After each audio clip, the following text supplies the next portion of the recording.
this talk, I'm going to give you the single most important lesson my colleagues and I have learned from looking at 83,000 brain scans.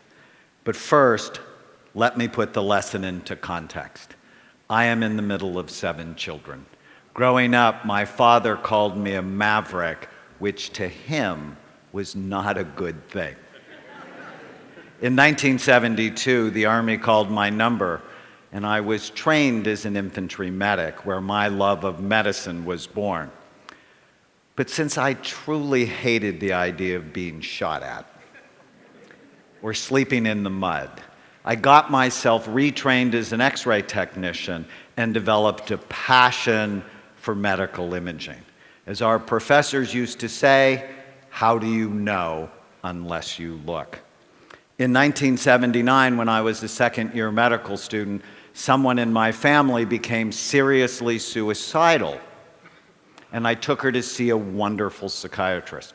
Over time, I realized that if he helped her, which he did, it would not only save her life, but it would also help her children and even her future grandchildren, as they would be shaped by someone who is happier and more stable. I fell in love with psychiatry because I realized it had the potential to change generations of people. In 1991, I went to my first lecture on brain SPECT imaging. SPECT is a nuclear medicine study that looks at blood flow and activity. It looks at how your brain works. SPECT was presented as a tool to help psychiatrists get more information to help their patients. In that one lecture, my 2 professional loves, medical imaging and psychiatry, came together and quite honestly revolutionized my life. Over the next 22 years, my colleagues and I would build the world's largest database of brain scans related to behavior on patients from 93 countries. SPECT basically tells us 3 things about the brain: good activity, too little, or too much. Here is a set of healthy SPECT scans. The image on the left shows the outside surface of the brain, and a healthy scan shows full, even, symmetrical activity. The color is not important, it's the shape that matters. In the image on the right, red equals the areas of high activity, and in a healthy brain, they're typically in the back part of the brain. Here is a healthy scan compared to someone who had 2 strokes. You can see the holes of activity. Here's what Alzheimer's looks like, where the back half of the brain is deteriorating. Did you know that Alzheimer's disease actually starts in the brain 30 to 50 years before you have any symptoms? Here's a scan of traumatic brain injury. Your brain is soft and your skull is really hard. Or drug abuse. The real reason not to use drugs? They damage your brain. Obsessive compulsive disorder, where the front part of the brain typically works too hard so that people cannot turn off their thoughts. And epilepsy, where we frequently see areas of increased activity. In 1992, I went to an all-day conference on brain SPECT imaging. It was amazing and mirrored our own early experience using SPECT in psychiatry. But at that same meeting, researchers started to complain loudly that clinical psychiatrists like me should not be doing scans, that they were only for their research. Being a maverick and having clinical experience, I thought that was a really dumb idea. Without imaging, psychiatrists then and even now make diagnoses like they did in 1840 when Abraham Lincoln was depressed, by talking to people and looking for symptom clusters. Imaging was showing us there was a better way. Did you know that psychiatrists are the only medical specialists that virtually never look at the organ they treat. Think about it.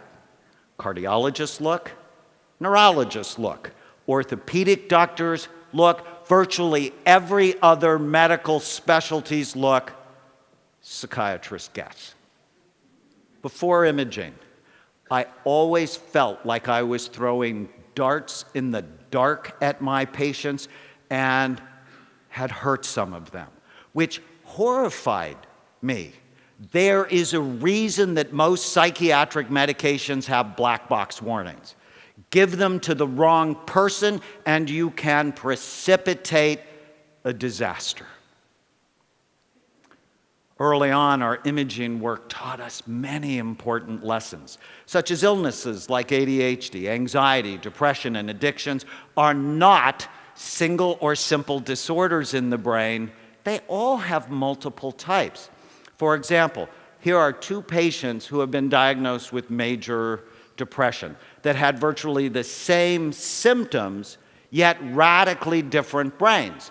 One had really low activity in the brain. The other one had really high activity. How would you ever know what to do for them unless you actually looked? Treatment needs to be tailored to individual brains, not clusters of symptoms. Our imaging work also taught us that mild traumatic brain injury was a major cause of psychiatric illness that ruined people's lives, and virtually no one knew about it because they would see psychiatrists for things like temper problems, anxiety, depression, and insomnia, and they would never look, so they would never know. Here's a scan of a 15-year-old boy who fell down a flight of stairs at the age of 3.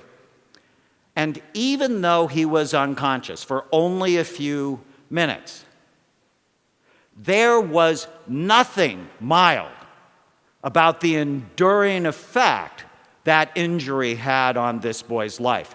When I met him at the age of 15, he had just been kicked out of his 3rd residential treatment program for violence. He needed a brain rehabilitation program, not just more medication thrown at him in the dark or behavior therapy, which, if you think about it, is really cruel. To put him on a behavior therapy program when behavior is really an expression of the problem, it's not the problem. Researchers have found that undiagnosed brain injuries are a major cause of homelessness, drug and alcohol abuse, depression, panic attacks, ADHD, and suicide. We are in for a pending disaster with the hundreds of thousands of soldiers coming back from Iraq and Afghanistan, and virtually no one is looking at the function of their brain. As we continued our work with SPECT, the criticism grew louder, but so did the lessons. Judges and defense attorneys sought our help to understand criminal behavior. To date, we have scanned over 500 convicted felons, including 90 murderers. Our work taught us that people who do bad things often have troubled brains. That was not a surprise. But what did surprise us was that many of these brains could be rehabilitated. So here's a radical idea. What if we evaluated and treated troubled brains rather than simply warehousing them in toxic, stressful environments? In my experience, we could save tremendous amounts of money by making these people more functional, so when they left prison, they could work, support their families, and pay taxes. Dostoevsky once said, "A society should be judged not by how well it treats its outstanding citizens, but by how it treats its criminals." Instead of just crime and punishment, we should be thinking about crime, evaluation, and treatment.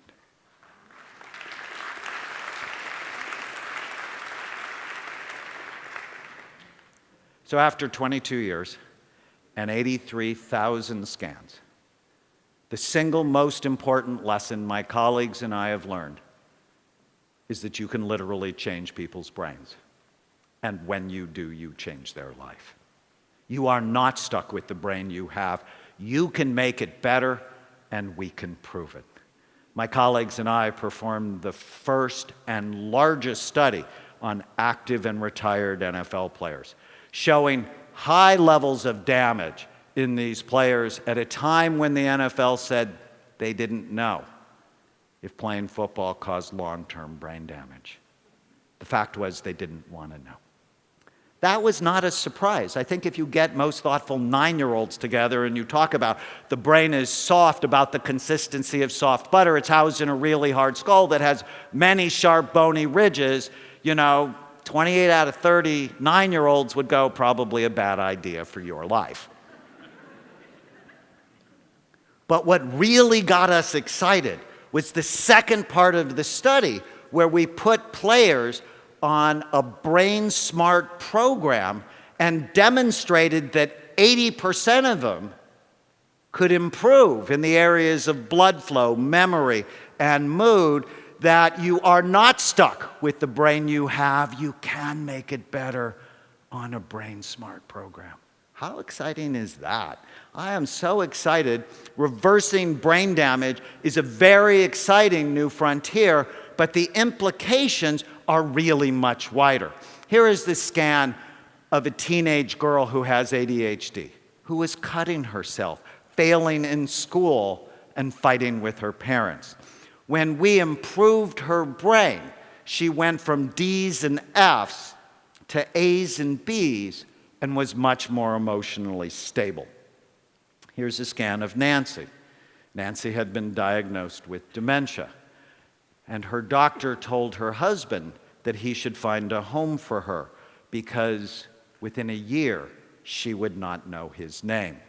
But on an intensive brain rehabilitation program, Nancy's brain was better, as was her memory. And 4 years later, Nancy still knows her husband's name. Or my favorite story to illustrate this point is Andrew, a 9-year-old boy who attacked a little girl on the baseball field for no particular reason, and at the time was drawing pictures of himself hanging from a tree and shooting other children. Andrew was Columbine, Aurora, and Sandy Hook waiting to happen.